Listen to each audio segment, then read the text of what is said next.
I learned something important on the morning my family tried to steal my home. Sometimes the people who call themselves your blood will smile while they cut you open, and sometimes the people who save you are the ones who quietly taught you how to hold a hammer, make coffee, and trust your own mind. The day after I turned 18, I was standing at the tiny kitchen sink of my grandparents' lake cabin, rinsing out a coffee mug, when I heard tires crackle over the gravel drive. Not fast, not angry, not chaotic. Steady. Confident. The kind of sound made by people who already believed they owned what they were coming for. Outside, Dawn still looked half asleep. The lake behind the cabin had that silver-gray shine it wore before the sun climbed over the trees. Mist hovered above the water in thin ribbons. The fire pit from the birthday gathering still smelled faintly of smoke. A stack of paper plates leaned crookedly on the counter. Someone's forgotten napkin sat near the toaster with frosting smeared on it. I dried my hands on a dish towel and looked through the front window. A moving truck rolled into the driveway. Behind it came my parents' SUV. Behind that came my younger brother Kyle's car. What surprised me most was not their arrival. It was my calm. No racing heartbeat. No shock. No confusion. Just a quiet certainty, like some deeper part of me had been expecting this for years. My father climbed out first, smiling the way people smile in family Christmas photos when they're tired of pretending, but still want the picture. He walked to the back of the SUV, lifted out a thick manila envelope, and waved it in the air. "We got everything handled," he shouted loudly enough for the movers to hear. "This place is ours now." He said it casually. Like reporting the weather. Like truth didn't need permission. The movers stepped out of the truck and glanced at one another. My mother pointed toward the porch as if she had spent her whole life there. Carl stood near the truck with his hands in his pockets, scanning the cabin like he was already deciding which room would be his. I stepped outside barefoot, still holding the towel. "Pack your things," my father said, smile fixed in place. "We need you out by tonight." I didn't answer. I watched him point at the front door, then at the truck, directing strangers toward furniture my grandfather built with his own hands. Then I saw the second car. A dark sedan sat off to the side where gravel met grass. A man in a navy suit stood beside it with a leather folder under his arm. Next to him was a county deputy wearing a hat and carrying a clipboard. Both were quiet. Both were waiting. No one in my family had noticed them yet. They were too busy stealing. I let the moment breathe. Because the night before, while everyone laughed in the living room, cut cake, took photos, and pretended to celebrate me, I had slipped down the hallway for less than 2 minutes and pressed one button on my phone. One signature. One confirmation. One message sent. And now there was a deputy in my driveway. I placed the dish towel on the porch rail, stepped down slowly, and walked toward the sedan as if I had nowhere else to be. But to understand why that morning mattered, you need to know what came before it. I was 14 the first time I understood that in my family, love had rankings. A scholarship letter arrived from a private college prep academy across town in Chattanooga. Full tuition. Merit-based. The kind of opportunity people remember for life. I came through the front door after school with my backpack slipping off one shoulder and found my mother at the kitchen table. Phone pinned between ear and shoulder. Grocery list in front of her. I held up the envelope. "Mom," I said, breathless. "I got in. Full scholarship." She looked at it for maybe 1 second. "That's nice, sweetie." Then she turned back to her phone conversation about coupon prices and someone's baby shower. My father was in the living room watching football. He looked over the couch. "Good job." Then back to the TV. 10 minutes later, the house had shifted fully toward Kyle. He had been suspended for fighting at school. Suddenly, everyone was in motion. My father called the principal. My mother baked cookies for Kyle's teammates. They insisted he was misunderstood. They hired a tutor. They complained about unfair treatment. My scholarship letter sat unopened on the kitchen counter. That night, after everyone went to sleep, I opened it alone at my desk. I read every line. Then I read it again. Then once more. Not because I didn't understand the words. Because I couldn't believe something good had happened to me without anyone else's permission. I bought a cheap frame from a craft store and hung the letter on my bedroom wall. Not for pride. For evidence. So one day, I wouldn't gaslight myself into believing it hadn't mattered. That was when I learned the pattern. My successes were expected. Kyle's failures were emergencies. The next year, Kyle crashed his expensive bike into a neighbor's parked car. I heard the scrape of metal from the yard. Saw the dent. Saw Kyle's face flash pale. Then saw him relax almost immediately. Because he already knew how the story would end. My parents rushed over. Apologized.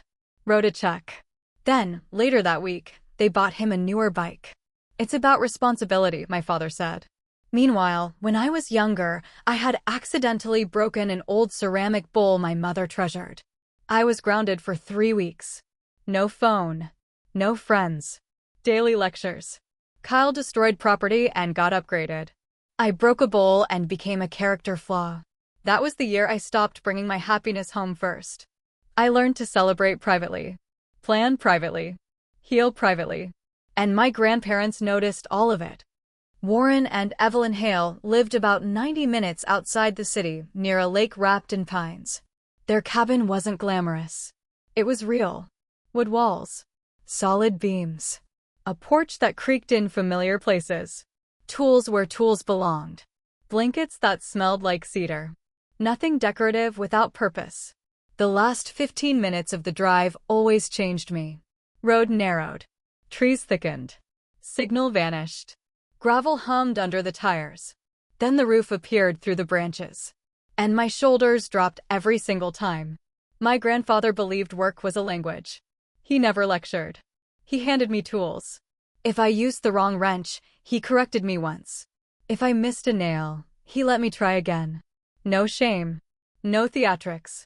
Just patience. My grandmother loved through routines. Soup simmering by noon. Cornbread in a cast iron. Fresh towels folded warm from the dryer. Coffee is ready before sunrise. She thanked me when I carried groceries, as if I had done something noble. She listened when I spoke, like my words had weight. At night, the cabin was so quiet I could hear the lake shifting against shore rocks. I could hear logs settle in the stove. I could hear my own thoughts. It became the first place in my life where I was not reacting. I was simply existing. As they aged, I went more often. Drove them to appointments. Read mail. Replaced bulbs. Cleaned gutters. Sat with them during storms. I never did it to earn anything. I did it because they were kind. And because kindness had become rare enough to notice. One fall night, my grandfather sat by the fireplace staring into low flames. My grandmother had gone to bed. He spoke without looking at me. "Your father doesn't handle money well." He said it like a weather report. Then, "Your Uncle Ray thinks the next scheme will fix the last one." He finally turned toward me. "You're steady." I said nothing. He nodded once. "This place goes to you." I blinked. He continued. "The cabin. Land. Savings tied to it. All of it." I remember feeling less excitement than gravity. Because it wasn't a gift. It was trust. They both passed within a year of each other. No drama. Just age doing what age does. The will was read downtown. Everything clear. Everything legal. Everything is left to me. Not divided. Not for the family. Mine. After that, my relatives changed the way they spoke about the cabin. At first, they were sentimental. Then practical. Then opportunistic. My father mentioned maintenance costs. My mother discussed renovations. Kyle talked about parties by the lake. Uncle Ray talked constantly about market values. They all used one phrase. "It's a family place." People say that when they want access without responsibility. No one once asked what it meant to me. No one asked what my grandparents wanted. They asked only what it was worth. By 17, I knew I needed protection. Not emotional protection. Legal protection. That's when I met Daniel Mercer. Daniel's office smelled like paper and old coffee. Everything on his desk was squared neatly. He had the calm energy of a man who trusted documentation more than volume. He had handled my grandparents' estate planning for years. A few weeks before my 18th birthday, I sat across from him. He explained options. Then the strongest one. An irrevocable trust. Cabin deeded in. Associated accounts funded in. Me as sole trustee the moment I became an adult. difficult to challenge. Clean. Lawful. Final. He watched me carefully. If we do this, he said, your family may react badly. I almost laughed. They already do. He didn't smile. Then let's prepare properly. My parents insisted on throwing my 18th birthday party at the cabin. Cake. Decorations. Too much noise. Kyle blasted music. My mother staged photos. My father kept saying, this is the start of your future. He was right. Just not in the way he meant. At 7:43 p.m., while candles were being relit because someone forgot the camera flash, I slipped down the hallway. Opened my phone. Read the final digital packet. Signed. Confirmed. Sent. The trust was executed instantly. I stood there in the quiet hallway breathing steadily. Then I returned to the living room. Smiled for pictures. Cut the cake. Thanked everyone. And went to bed. Now it was morning. And my family had arrived with a moving truck. I reached Daniel and the deputy. Morning, Daniel said. The deputy nodded. Behind us, my father was shouting instructions. Start with the dining table. Daniel opened his folder. Ready? Yes, I said. He stepped forward. Mr. Bennett? My father turned, annoyed. Yeah, Daniel Mercer. Counsel for Mara Hale and trustee administrator for this property. My father's smile tightened. We've got documents, he said, shaking the envelope. Daniel held out a hand. May I? My father passed them over with visible confidence. Daniel flipped through the pages slowly. No reaction. No hurry. Then he looked up. These are invalid. Silence. My mother laughed once nervously. What? Daniel lifted one page. Forged signature. Another. Unauthorized notary seal. Another. Improper filing attempt. Kyle's grin vanished. Uncle Ray stepped forward. Now hold on. The deputy spoke calmly. All removal activity stops now. The movers froze instantly. One still held a couch halfway up the porch. My father reddened. This is family business. The deputy shook his head. You brought a moving crew onto property you do not control and attempted removal using fraudulent instruments. Daniel handed my father a trust summary. This property is held by the Hale Irrevocable Trust. Sole trustee, Mara Hale. My mother looked at me like I had transformed into a stranger. She can't do that without us. Daniel answered. She already did. Kyle blurted. Dad said it was just paperwork. Ray hissed his name. My father stared at me. You planned this. I met his eyes. I protected what wasn't yours. What followed was less dramatic than the movies. No screaming match. No fists. Just authority replacing entitlement. The deputy instructed them to leave. Daniel documented statements. The movers backed away like men who suddenly regretted their morning booking. My mother cried. Real tears or strategic tears, I couldn't tell anymore. My father tried guilt. Your grandparents would hate this. I answered quietly. They chose this. That hurt him more than yelling would have. Cars turned around one by one. Gravel crunched. Engines faded. Kyle lingered longest. He looked at me once through the truck window. Not angry. Lost. Then he drove away. The woods went quiet again. I thought it was over. It wasn't. Daniel opened another folder. They attempted multiple filings, he said. Fake shared interest claims. Backdated agreements. Title cloud attempts. Rejected, but recorded. I felt cold clarity. They hadn't just tried theft. They had tried bureaucracy as a weapon. So we got systematic. Changed locks. Installed cameras. Alerted the county recorder. Monitored title records. Froze my credit after Daniel asked a question that chilled me. Do they have your documents? Probably. So we secured everything. Passwords. Bank alerts. Recovery emails. Every loose thread is tied down. Because boundaries fail when details are ignored. That afternoon, the landline rang. I answered. My father. We're not doing this over the phone. Come to town. No. My mother grabbed the line. You embarrassed us. You brought a moving truck. My father again. That place should stay in the family. It did, I said. Just not with you. Then Kyle's voice came through, shaky. I didn't know it was illegal. I know, I said. Dad's mad. Ray's mad. I'm not trying to ruin you, Kyle. I'm trying to protect myself. Silence. Then my father returned. You'll hear from our attorney. Send everything to Daniel. I hung up gently. An hour later, a text came from Attorney Fields. Daniel smiled for the first time all day. Good. Now we deal with reality in writing. They sent a demand letter claiming my grandparents had promised shared ownership years earlier. Daniel read it. Then asked, "Do you know anything about that?" I did not. But I knew where answers might be. My grandmother's metal lockbox. Hall closet. Bottom shelf. I had the key. Inside were labeled folders. Taxes. Insurance. Medical. Correspondence. And one simply marked. Family.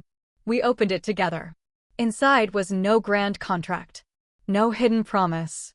Just a typed memo from my grandfather titled, Family Requests and Responses.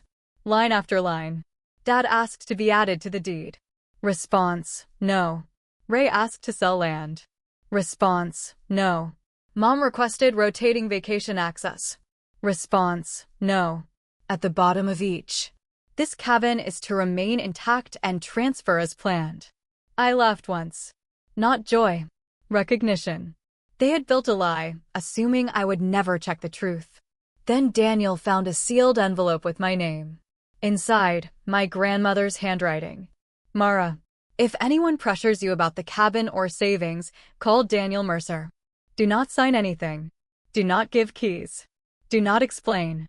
Protect the cabin first. We trust you. I cried then. Not loudly. Not dramatically. Just the kind of tears that come when love reaches you after death. Daniel looked away politely and gave me time. Then he said softly, "We win with facts." He responded to Attorney Fields with attachments. Trust summary. Deputy case number. Grandfather's memo. Grandmother's letter. By evening, Fields replied. His clients, he wrote, may have been misinformed. They withdrew all claims pending review. Daniel answered with one sentence. No direct contact with Ms. Hale. All communication through counsel. Unauthorized return will be treated as trespass. That was the last legal aggression. Funny how quickly bullies become confused when evidence appears. Weeks passed. Silence at first felt unnatural. Then luxurious. I repaired porch boards. Patched shingles. Planted basil and rosemary in my grandmother's garden patch. Drank coffee watching the sun rise over the lake. Learned that peace feels suspicious when you grew up around chaos. Then eventually, it just feels normal. Town gossip reached me in fragments. Ray left for contract work down south. My father took extra shifts. My mother stopped posting cheerful family photos online. Kyle became quieter at school. No one apologized. At first, that stung. Then I realized apologies from people who still feel entitled are just invitations to reset the cycle. What I wanted was not remorse. It was a predictable distance. And I had it. One afternoon at the hardware store, the cashier, a woman old enough to know everything without saying how, looked at my address and said quietly, "You're the one up on Hale Road." I nodded. She leaned closer. "You did the right thing." I thanked her. That mattered more than I expected. Because abuse survives on secrecy. When truth becomes public, it loses oxygen. Months later, Kyle came alone. No truck. No envelope. No audience. Just his old car and uncertain footsteps. I saw him on the driveway camera and walked outside. He stood near the fence, hands empty. "I didn't come to ask for anything," he said. "Okay." He swallowed hard. "I was awful to you."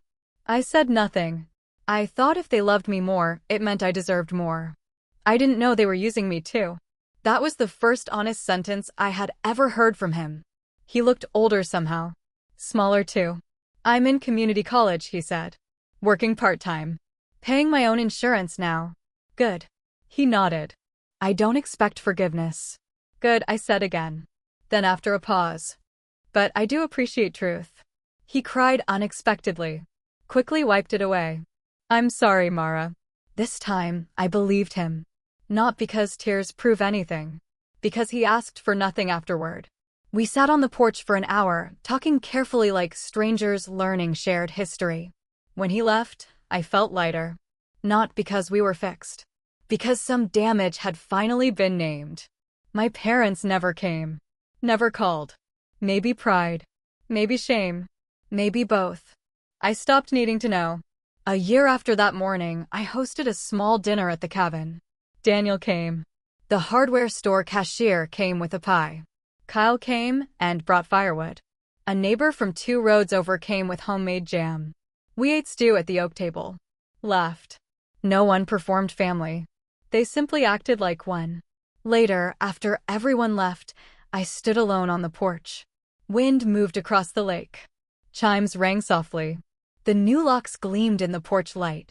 Inside the hall closet sat the metal lockbox. Inside it were papers, letters, and proof.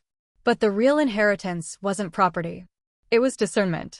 My grandparents had left me land, yes. But more importantly, they left me permission. To believe patterns. To trust evidence. To choose peace over guilt. To protect what is mine. I used to think home was where people accepted you. Now I know better. Home is where manipulation cannot enter without permission. Home is where your nervous system can unclench. Home is where truth does not need to shout. I looked out over the dark water and whispered into the quiet night. I kept it safe. The trees answered with wind. And for the first time in my life, silence felt like love.